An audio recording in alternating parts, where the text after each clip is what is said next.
Welcome to PCMC. I'm Mike Bongiorno. I'm joined today by my good friend and yours, Mr. Vin Forte. Vin, how are you? I don't like that you're telling the entire audience that I'm their friend.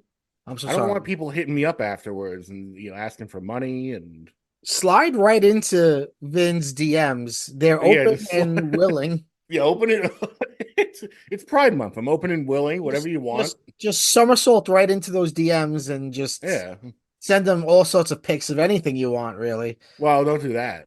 Hit them up on Venmo, ask them for money. Do you think Yeah, hit up my LinkedIn now. I'm always afraid that my girlfriend is going to be arrested for sex work because if we ever Venmo each other, like you know how like you put like comments, I'll always put like for them buns. Right. But I'm basically saying that I'm paying her for them buns. You know, I don't want her to get So you're caught. afraid the cops one day are gonna be like, Yeah, why are all these transactions for dead ass? yeah, exactly. Somebody's selling dem titties Yeah, and is going to Rikers Island now. yeah, Mr. Madrono, what is a shaboing boing? Okay, I'm sorry. Vin, am I okay saying you're my friend? Or Yeah, is that yeah. saying too much? No, that's fine. All right. So Imagine the podcast where someone comes on. It's like, is it okay if I can tell the people that you're my friend? and they're like, no, do not. No, this is a transactional podcast only. So me and Vin are continuing our journey down Mm, the the Milky corridor, Way. the historic halls of Star Trek. Yeah. We started by doing an episode on the original series and then did all the original series films. And I have to go, and the premise was that really Vin is a much bigger Star Trek fan, and I was sort of a cash fan. Mhm. And I was seeing these things for the first time. I saw the series for the first time before we recorded on it. And I think I'd seen all of A the couple of the original movies, films. Yeah. Yeah. Now the original series movies, none of yes, the next I'm in gen some ones. new territory. Next week, we're going to talk about Insurrection, and that's new territory for me. I had not seen that until just now. Um, but so at some point we will go back and record on next gen. I Mhm. just, it's one of those, you know how it is, folks. Like I want to watch it, but it's also like when you look at a show and you see like it's got a lot of episodes and it feels like a daunting task that you're like, do I begin that journey today? Do I take that first step today? And then especially with Star Trek, when most of the fan base is like, "Oh no, the first season's not great." Yeah, Like, like that's so hard. People say that about Breaking Bad, and I'm like, well, how long do you want me to give a show? well, Breaking Bad, I think, is a little different because that's a style of TV that is like they knew this was a 5 season plan. Uh-huh. So like you have to go in knowing that it's almost like a long movie, and you wouldn't like walk out of a movie 20 minutes in unless you really hated it and it wasn't hitting Right. you. But if you find the first 20 minutes not entertaining, it makes it difficult for you to want to keep watching. And everyone's like, no, Yeah. just wait. It becomes the best show ever. And it's like, I believe you. I'm not saying you're wrong. I've only got so much time on this earth. Well, that's like I've been watching only the first episode has come out, but there's a new like mini series called Clipped on FX. And it's about the Donald Sterling situation from 10 years ago with the LA Oh, Clippers. wait, somebody's in that. Who's in Ed that? O'Neill is Donald Sterling, Ed O'Neill, right. and Lawrence Fishburne is Doc Rivers. How is it And so far? well, okay, the main thing is when Ed people first O'Neill. heard the casting, those were the two names they announced first, and it was like great, this is amazing. Yeah. And then literally everyone else, it's like they look nothing like the people they're supposed to look like. Oh, really? like like Steph Curry, like whoever's playing Steph Curry is like people were like, oh, this is like a Mexican bootleg Steph Curry. Because like they just got some Mexican dude to play. And like Steph Curry's not Mexican. He's not Okay. like like he just there's a part where they kind of go back in time to the 90s, and it's one of those things where no, it's so bad that nobody looks like what they're supposed to look like, that characters actually announce who they are Right. so that you know who they are. Like there's a scene at like a party in the 90s, and some like random black guy turns around, and I know where he just goes like, yo, you know who I am? I'm Tupac Shakur. And it's like, well, could have fooled me. Like, thank you for telling me. That well, the only other thing you do is like you have a mylar on the bottom third that says like Right. Shakur. That's hilarious. But like that was a whole messy case, and like the fact that they're making a series out of it is just as delightful. That is Oh, delightful. But you know what else is delightful? Star Trek First Contact. yeah, arguably, I was gonna say arguably, maybe inarguably, the Oh, best wow. of the next gen movies. Of the next gen pictures. I have Yeah, at this point not seen Nemesis. So I don't know. Nemesis could be the best one. right. It could. And I know a lot of I people say that. You know what? I will say, and not to get too ahead of ourselves, I am a Nemesis defender. There are things wrong with it, but I think it was just like the wrong movie at the wrong time. Like there was this big franchise fatigue, Okay. and I think people who saw it after that, sort of like in a vacuum or in a bubble, Hmm. probably walked away being like, yeah, that wasn't the greatest thing in the world, but like, oh, it had some good action. Tom Hardy was really good. It was an interesting, Right. like the bigger ideas were kind of interesting, even if they didn't always like land. But like, I think it gets a little more hate than is warranted. Well, I we'll Again, not eventually to get get ahead of there. ourselves, I think Insurrection is definitely worse, but we'll get to that. We'll Okay. fucking get to you, Insurrection. All right. So Star Trek First Contact came out in 1996. This is 2 years after Next Gen series ended. It's directed by Jonathan Frakes, who Yeah, plays, of course, Riker. The story is by Rick Berman, Ronald D. Moore, the screen. And Brandon Brandon Braga, Braga. and the screenplay is by Moore and Braga. It's composed by Jerry Goldsmith, and Jerry Goldsmith composed the first film, the fifth film, and then this film, and then the next two films. So it's weird because I think Jerry Goldsmith is like super because of the main theme of the first movie, which then becomes the theme of the next gen series. Mhm. I feel like people think of Jerry Goldsmith as like being there the whole time, but really isn't. Right. Um, and if Wikipedia is to be believed, his son Joel Goldsmith also worked on this movie, Yeah. doing the music with him, but is not credited in the film. And the cinematographer for this film is Matthew F. Leonetti. I want you to remember all those names because this exact same crew also makes the next film, Insurrection. It's directed by Jonathan Frakes. It's the same music. It is the same cinematographer, And I know and it has a exactly what. bigger budget. Yes, And and we somehow, will. Yeah, I was gonna say, should we reveal why that's important now, or should we leave people hanging? because this movie look Star Trek First Contact looks great, and that movie kind of Yeah, looks like shit, and I can't really figure out why. yeah. I That's a big question. We'll wait. We'll dive We'll into answer that that question next. next Yeah, time. Um, I like this movie a lot. I saw this movie in the theater. What's your history with this film? I saw it in the theater. Loved it. This was like right around my entree into Star Trek. So this was like perfect time. Like they were doing the movies. I was like 7 years old. So it's Wow. like I was watching the show in syndication, and then like my I Next had gen? cousins.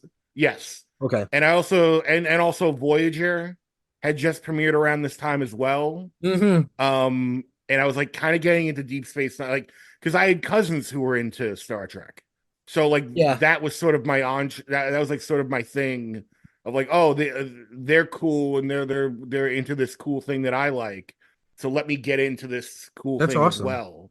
And You saw yeah, it. You yeah, and saw a picture like show.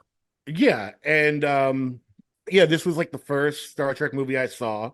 And what a movie you see in the theater, because like you It's said, great. it's the biggest budgeted one so far. Yeah. And it still looks great today. Like a lot of The the practical model yes. effects and explosions, like it really pops off the screen. The money is on the screen. Like a bad filmmaker wastes money and it's not on the screen. All the money's on the screen. Right. There's a shot early on of a Borg cube, and clearly the cube itself was a practical miniature, Mhm. but there's a lot of shit around it, flying around it that's CG. So it's a blending of practical and CG, and it looks so fucking good. Like Right. it looks great. Well, the big thing about this movie is that it's kind of like if you were in a room with fans and asked them like, "Hey, we're about to make a huge bit like we're going to make the definitive Star Trek movie from this generation of Star Uh-huh. Trek. What do you want to see in it?" They covered all the bases. Like, well, we want the Borg to be the villains. Great. Mhm. Great choice. Um, we want we can't have everyone involved, but like we want little nods to different pieces of the franchise. Oh, we want something we haven't seen before. Great. Well, let's center it around First Contact and the Vulcans. Right. Um, Yeah. we A big want part of the lore of the whole series. yeah, like we want to do like a time travel plot. Great, we can do that. Right.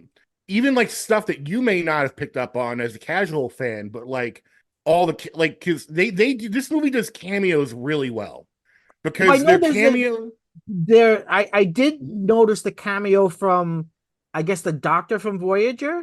Is that a yeah, the Robert holographic Picardo? yeah, the EMH. Yeah, Yeah. he's in there, but also Lieutenant Barclay's in it. He's in the scene outside where he wants to meet Zephyr Cochrane. Like it's all these little cameos Interesting. that still work even if you don't know what's going on. Like a big one is when Worf comes on board. At this time, Worf was on DS9, Right. and when In the next couple of movies, they have to figure out ways to be like, yeah, Worf's decided to increasingly be in this insane movie. ways for Worf to be in this movie. But this does it the best of them Yeah. because he's piloting the Defiant, which is like the main battleship Hmm. on DS9. Hmm. But if you don't know that, it still works because you can just be like, oh, Worf flew in on a ship that Yeah. he was commanding and got hurt, and now he's on board the Enterprise. But if you're a fan of DS9, it's like, oh shit, it's Worf on the Defiant. So Like, Vin, this is where your knowledge comes in because I have not seen any of DS9, and I've only seen a little, a basic smattering of Next Gen, and so I have questions for you, canon questions.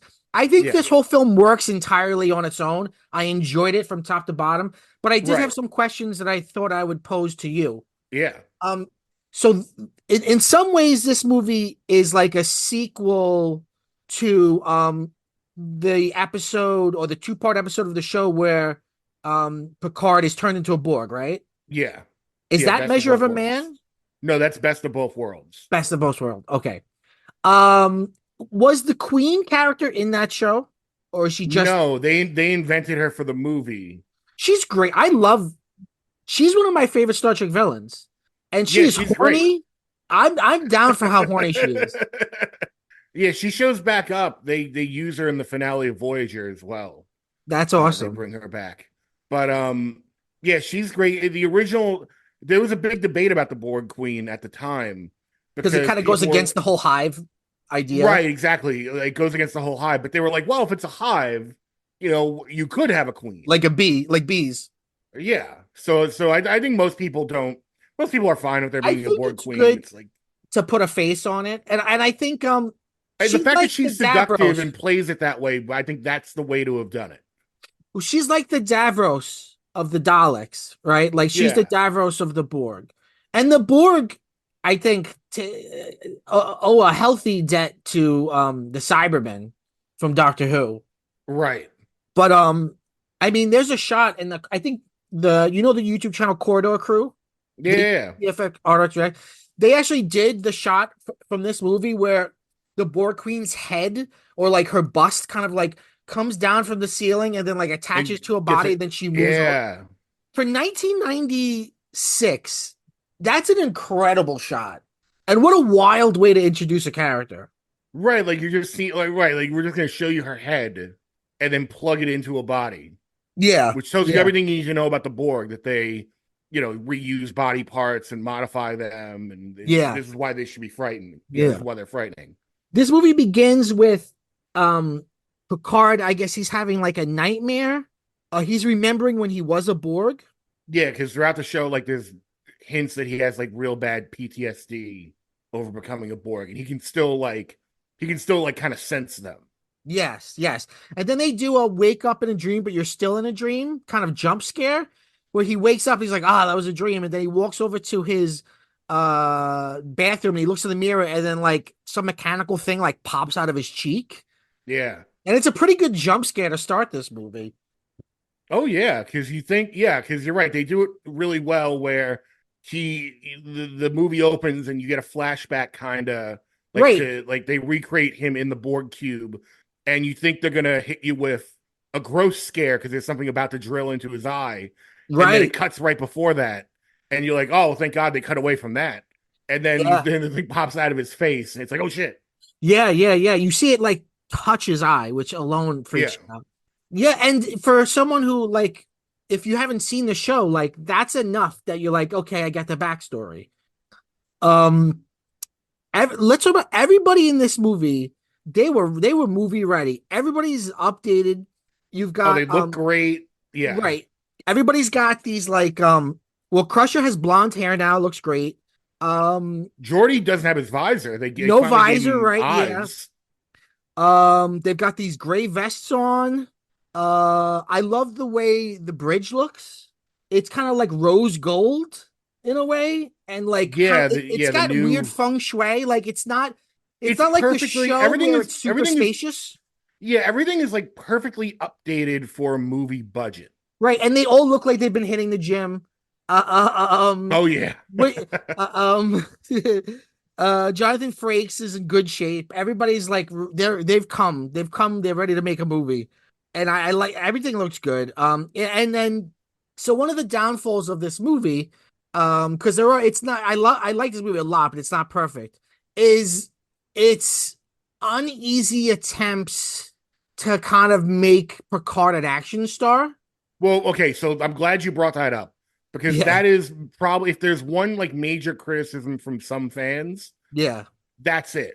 But I would argue that people only feel that way because in the other movies they try and make him the action star as well. mhm, Whereas this one, if we're looking at it just as this movie alone, it makes sense that he would be more like they have a good reason for him being right. more action star because he's got that PTSD from the Borg. They're driving him crazy. They do put seeds in there, like when they're killing the Borg in the hallway, and he's normally because you can rehab people from becoming Borg, Right, right, which is what happened um to him, right? just what happened to him. But he's so caught up in the PTSD that he's like, no, like make sure you kill them, like you'll be doing them a favor. Like he's got such bloodlust for like getting rid of the Borg threat Yes, I that do he like that's how blinding him. I do like how off kilter he is in this movie. Like he's Yeah. taking it all very personal and he's like very pissed, which I Right. like. And then he does get cut down to size by Alfred Woodward Who's at the great. end of the movie. Yeah, Yeah, she's a great audience proxy. yeah, yeah, yeah. I actually one of the things I like about this, and this is unique, I think, for the films, is it's basically an adventure that takes place on the Enterprise. Like Yeah. when you think about like in most of the other films, the Enterprise is there just as a vessel, as a way to get them to something. You're cutting between an A story and a B story, and you've got, the Zephyrin Cochrane and his like outpost of all those people. But really, like it's a Borg's taking over the ship story, and a lot of the story is in the ship, which I liked a lot. It was unique for the films. Um, this movie, I want to know what you think of this, okay? Because this is just my feeling watching it. Mhm. It feels like in some ways, and the Picard thing, the Picard action star kind of fits into this, but it's bigger than just that. It feels to me like this movie is trying to sell itself a little bit like we're not your daddy's Star Trek, because you've got things like characters drinking and getting drunk. rock and roll music, cursing, action scenes, self-referential like jokes like Borg sounds Swedish.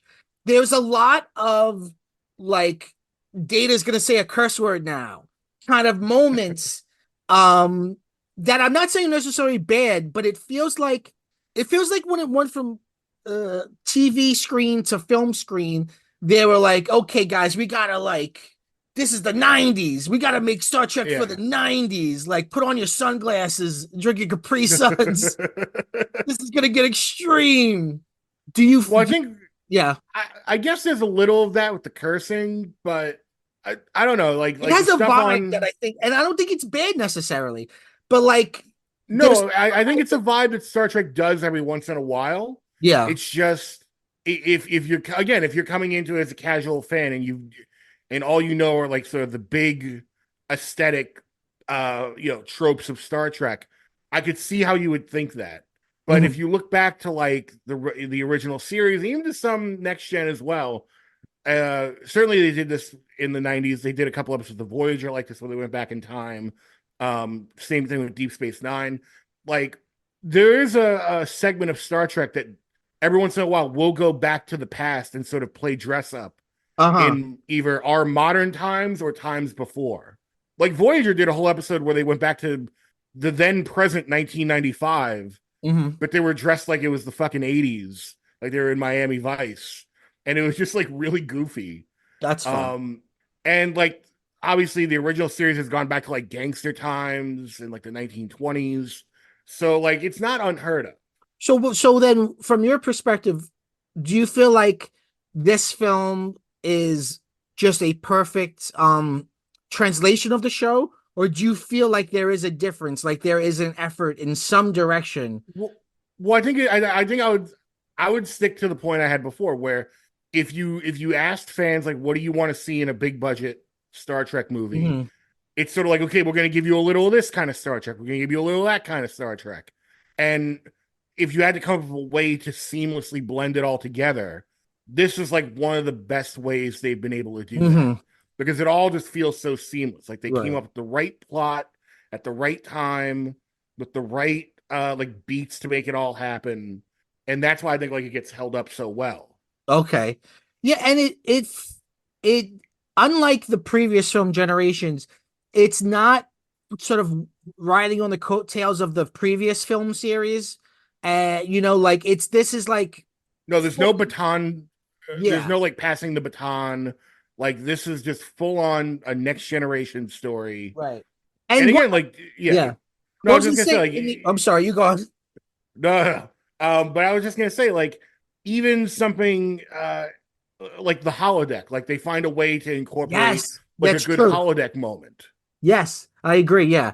That because you don't need that necessarily, but they make it work. Yeah, Um, I was gonna. All right, let's go through the nav a little bit. Um, so the Borg are have begun assault on the Federation. Starfleet wants Picard to stay away from the conflict, and at first he kind of is okay with that, but then he disobeys orders, which is it's a Star Trek movie. You're gonna disobey orders to join the fight. On the Defiant, by the way, Adam Scott, a very yep. young Adam Scott. Um, we again, this is well, I won't belabor the point. I was gonna say this is like not your daddy Star Trek, but we begin with like a pretty big multi-ship battle. Like when we have all those ships in the Borg cube, it's kind of like, whoa, we're not fucking around here. Like this is Yeah, this this is is a movie. this is big and exciting. Um, the Borg, okay. Picard can hear the Borgs. He still has like a kind of connection to them. Worf decides, hey, I want to be in this movie, so Yeah, he goes in the movie. Kind of like Borg ball shoots out of the Borg cube, and that ball thing goes back in time, and then they follow it, and they scan the Earth, and they say the Earth is entirely Borg. I yeah. get, which I didn't quite get, but is it that they went back and they assimilate I everybody don't in think the they. past? I don't. Right, like I like when they first scan, they're not back in time yet.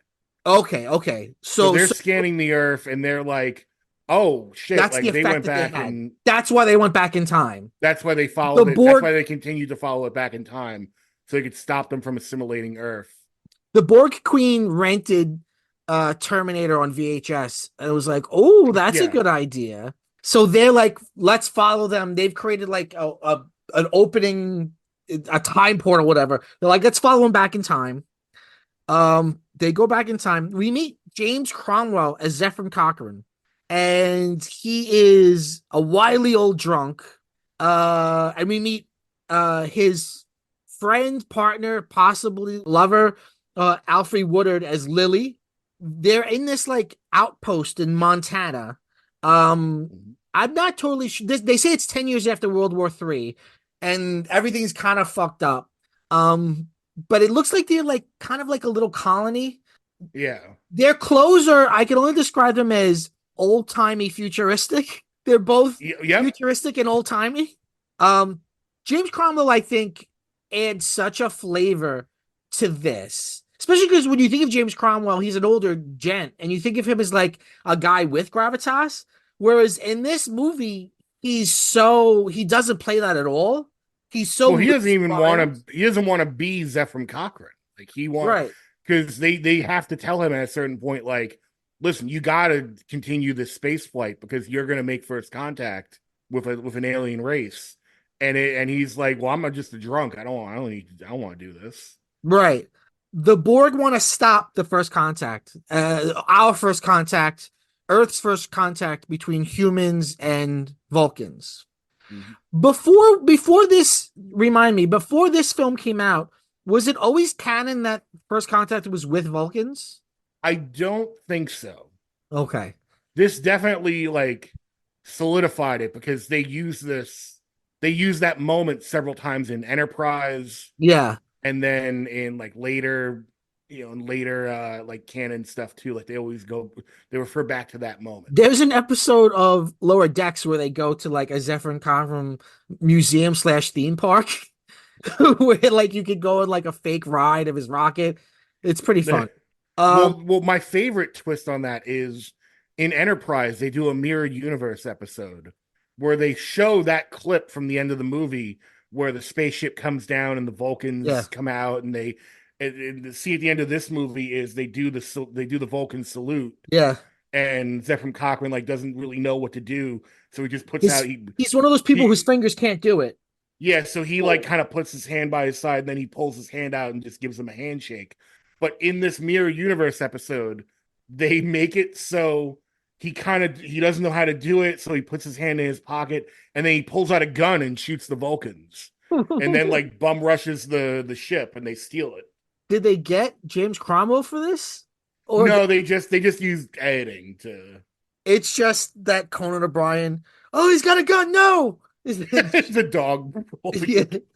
Yeah, James Cromwell shoots a VHS of Hope Floats. The ship that will make the ship doesn't make first contact. Like in Star Trek lore, the prime directive is you can't you can't make contact with a new planet and a new civilization if they don't have warp capabilities. Because if they have warp capabilities, that one makes them able to travel across to other planets themselves, and also it means that they've reached a certain level of um Like technology and sophistication. Yeah. So Cromwell, Jeffrey Cochran in his ship named the Phoenix he's gonna just take it for like a test flight, but he's gonna use warp. Yeah. And I guess Vulcans nearby will detect that and then come down. So that's why it's important.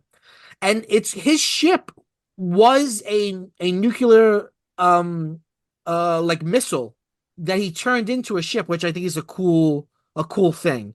And all of the Enterprise crew, they're like walking through it like a museum. They're like, whoa, history. And like they're like touching things and Yeah. Picard's like, oh, I've seen this so many times in a museum. I've never been able to touch it before. And he has a nice little thing with Data where Data's like, does touching something make you interpret it better? And he's like, yeah, it does. And Data touches it and he gives a diagnostic of exactly what it's made out of. Data's whole subplot in this is a continuing one, which is his wanting to be more human. Yeah. um, which I think fits so well into what they do with the Queen. All right, so you've got Picard. He's on the ship. The Borg have taken over a part of the ship, and they're continuing outward. Picard says, "If you encounter Enterprise crew members who have been assimilated, don't hesitate to fire. Believe me, you'll be doing them a favor." He's unhinged. He's fucking murdering motherfuckers left and right. He's like opening people up who are dead just to get like a fucking Borg chip inside Yeah. them. Yeah, there's like a random red shirt that's like, "Captain, help!" And he's like, "Sure," and he just murders him. It's pretty fucked up. Zephyr Cochrane's trying to fuck Troy, which is pretty I think that's a fun scene. She's supposed, they've all split up to do different things. See, one thing with the original films is, in the original series, the characters are really not that fleshed out. You've got the big three, Bones, Spock, and Kirk, and they're pretty fleshed out. But the rest of the ensemble, they had to kind of be, uh, fleshed out and sort of more drawn over the series. Whereas Next Gen didn't have that problem because the show wrote them all very well. So it creates like a in this film, you don't have to do a lot of work establishing everybody and everything. Like all of these characters work and work together and have dynamics together, and it kind of makes the whole thing richer. It's not like you know, part four where you're like, ugh, it's a fucking Chekhov scene. No offense to Chekhov, you know what I mean? Yeah. But like you don't feel that with this. I like that whole scene in the bar because they tell Troy like, okay, you know, we have to tell Zephyr Cochrane like what's going on. Like, there's no other way to do this. Like, we have to just tell him the truth.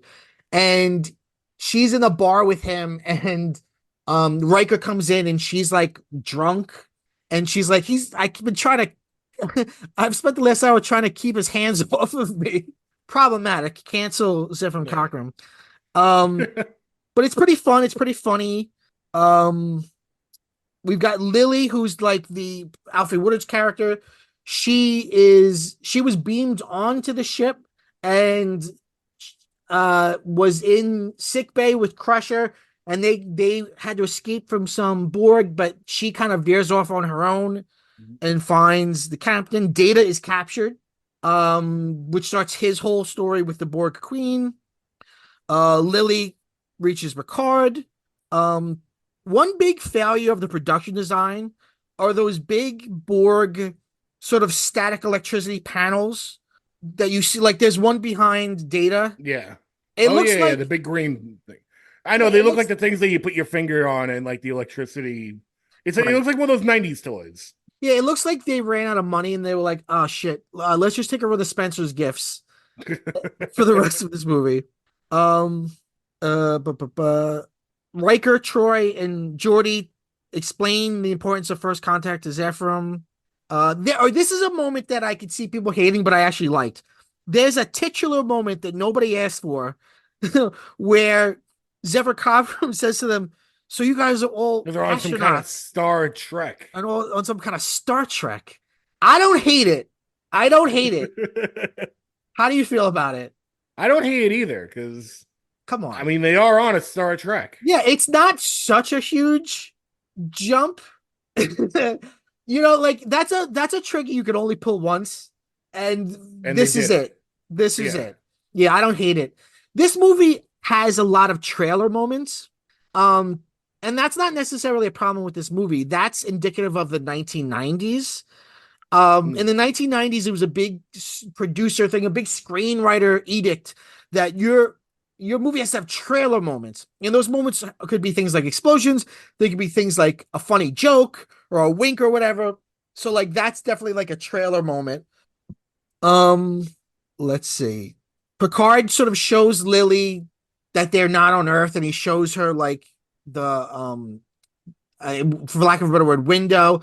That's cool. It's always cool when you see people like in awe of something for the first time. See, can we pause on this scene for a moment because Please. this is something that big air quotes thanks to Red Letter Media Mm-hmm. and other people like them.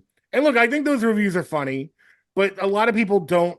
A lot of people do more than just take them at face value. Yeah. And now, like a scene like that has become a big, people take it as like a legitimate gripe where it's like, oh, what does that room do? So there's just this little room somewhere on the ship that just has a window that goes to nowhere and like one control panel. Who's watching that control panel? It's Right.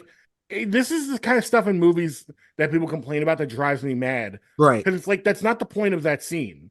The point of the scene is just there's a room somewhere where he can very quickly show her that they're not on Earth. Yeah, I'm glad you brought this up because I am I'm really kind of mixed, leaning towards negative about letter media now. Yeah. Um I kind of fell for them with their original episode 1 video, which I still think is like an internet classic. I think it's Oh important. yeah. It's important in the discourse of Star Wars, but then they just kept going and going, and then they did a lot of Star Trek, and I think like you said, I think there's a lot of straw man bullshit in it, like that. There's a lot of just Yeah. padding it out and just finding bullshit to be mad about. And that's the thing. It's and I know it's a character that they're doing, but it's like this whole idea of like I'm mad. Like it just always seemed weird to me.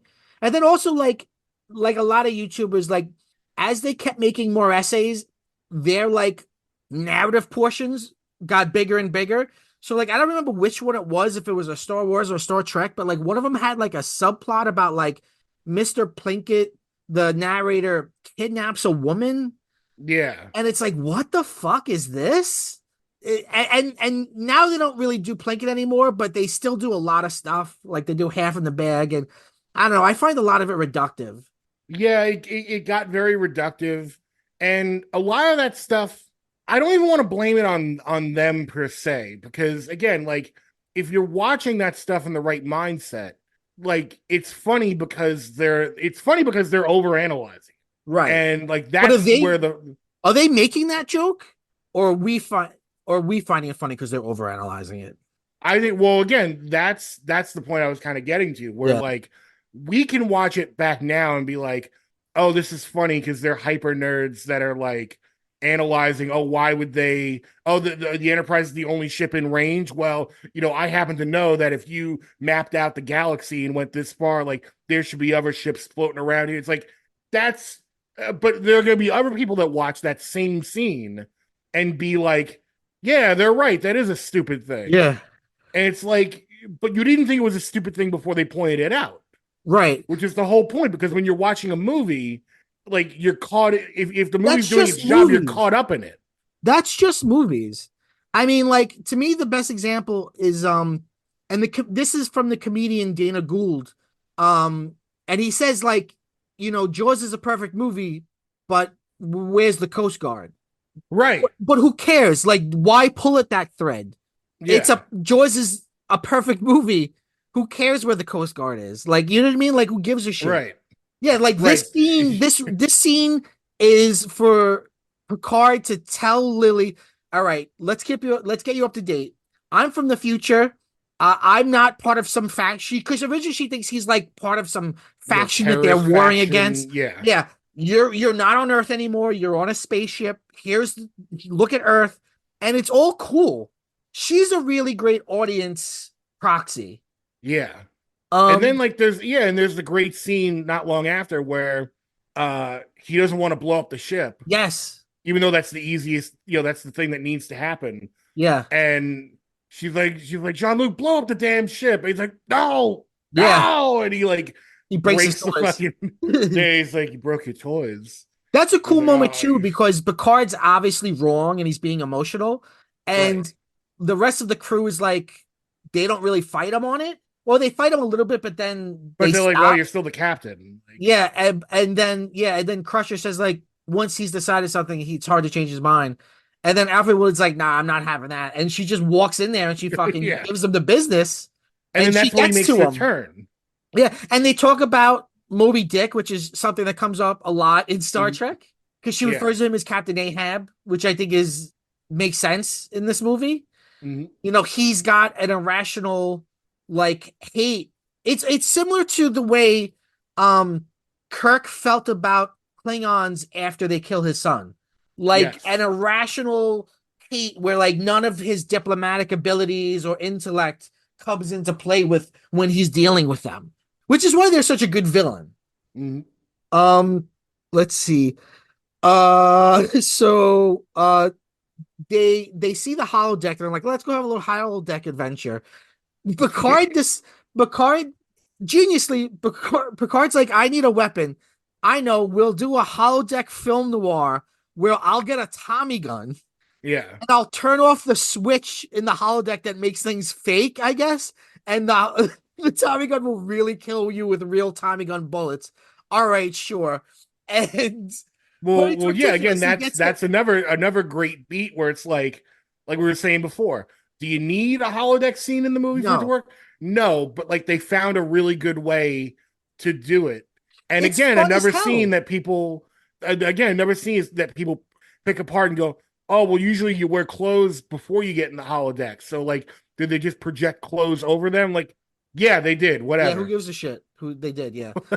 Who gives a shit? No, yeah, I mean it works a lot better than in Generations where they're like on a pirate ship or whatever. Like Yeah. it's Like much at better least they're use. doing stuff You here. get you get to have the two characters dress up really nice and look nice, and they dance. Yeah. It's nice. And it's also a hat tip to in the earlier seasons of Next Gen, they would do several. There were several episodes where Picard would do these like film noir, like detective novels It in the also reminded me holodeck, and of this an is kind of a early. throwback to that. There's also an episode in the original series where they go back to like Gangland, Chicago. Yeah, and it's a whole Or planet that no, like it's read a not. It's the book. future that is based on Gangland, Chicago, because the Yeah, only book that exists is a history of gangsters. yeah. Like it's like that. Like So it's that became fun. their like Bible, Yeah, there's Nicky the Nose, who's played like by the this, dad from yeah, Donna's Donna's dad dad. from that '70s show, Don Stark. Yeah, who's got Um, a metal nose that he uses to light his yeah, cigarettes with. Picard uses the Tommy gun and kills a Borg, and like you said, he rips out his some kind of chip, and Alfred Woodard Lily looks and sees that she could see the Starfleet emblem, and she's like, "That's one Yeah. of your people," and he's like, "Oh yeah, that was Ensign Lynch." Anyway, like he doesn't give a shit, and she's like, "Okay, well that's weird." Um, Jordy fucking says way too much to Zephyr Cochrane. He's like, "Oh, Yeah, I just went to basically Zephyr scares Cochrane the High shit out of him. School." Yeah, And, Jordy just revealed. I know they have to tell him what's going on, yeah, but Jordy like takes it way too far. He's like, you're right. He's like, yeah, I saw your statue. It's outside my high school that was yeah. also named after you. He goes, "Oh, I wish I could take a picture of you right now because in the future, right where you're standing is where there's a statue of you." Yeah, And you know they've set up that Zephyr Cochrane is an alcoholic, so he's yeah. like sneaking away to like drink brown liquor. And but people are walking like fanboying around him, like are nervous about him and like want his like fucking autograph and shake his hand and shit. And he's just as drunk and he's like freaking out by it. So he like runs away because he's too freaked out by it. The Borg are transforming. This is another cool thing that you don't need, but goddamn, it's a cool thing to put in a Star Trek movie. Everything that goes on with the deflector, um, Hmm. uh Yeah, when disc. they have to go outside on the deflector disc. Yeah, they go for a little spacewalk. That's awesome. Yeah, and That's then Worf shoots a boy. He's like, assimilate this. trailer moment. Assimilate this. Yeah. That's so cool. Like you don't need that, but it's pretty awesome. Yeah. And also like, there's no up and down in space. So they come out, but then they pull the camera out and you see they're actually like on the underside of the disc, Mm. but it doesn't matter. And they're Yeah, they're just on walking. magnetic. Yeah, and it's What do you cool. Like it do's? gives you a sense of scale that you would never really have of like this is what a person looks like standing on the outside of a I mean, Star Wars doesn't do that until um the very last one, The Rise of Skywalker. It's one of the only interesting things in that movie. You know what I've noticed about First Contact that really makes it work is it is a very well paced movie. Yes, it Scenes is. don't linger that long. Like it really just jumps from one thing, and then we're in a hallway, but we're in a hallway for like a minute, and then like that's just because like we're getting to another thing. Like we're going from A to B There's to no C to fat on the D. bone. There's no fat. Like Yeah. it really just hums by. Like I've watched First Contact a million times, and every single time I like blink and I'm almost at the end of the movie already. Right. Every scene is moving us forward in some way, or Yes. moving one part of the story forward. Um, so let's see. Jordy freaks out Zephram, he runs away. Then they basically just kidnap him Yeah, and put him Riker's on like, the we ship. don't have time for this shit, and just stuns him. Um, so we And meet the Borg Queen, and the Borg Queen is like got Data all tied up. And they're an interesting thing because Data's whole thing is he has that emotion chip that he could turn on and off. mm, He's interested in human life and what it would be like to be human. But she's coming from a perspective of like a cyborg who's part organic, but also like feels like they've given up on the organic. Like she says to yeah. Data, like, you're an android, you're so much better than a human. Like, what's so interesting about human? So they're Yeah, coming from so two she's different like intrigued perspectives. by him. Yeah. She does that really cool thing where she does a skin graft and puts skin on his arm. Mhm. And then in a very sexy moment, like Oh, blows like on it. And you see the hairs, like he gets like goosebumps. and Data basically like fucking He comes in his jizzes. pants. He's like, Like, yeah. right. It's definitely a jizz joke because it ends by her going, "Was that good for you?" Yeah. Which is 90s for like the only thing the next scene you see Data smoking a cigarette. that would that would be the 90s thing of it. Um she says, "Are you familiar with the physical forms of pleasure?" Data basically Yeah. says, "I have a dick and I can fuck." Yeah, he's anatomically correct. Yeah. Um, let's see. Yeah, assimilate this. Zephram has a good moment where he's in the ship with Riker and he's like, "You know why I built this ship? For money. I'm not some Yeah. visionary."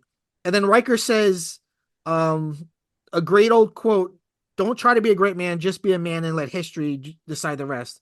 And then Zephram's like, "What asshole said that?" It's like you. He's like, "You 10 years from now."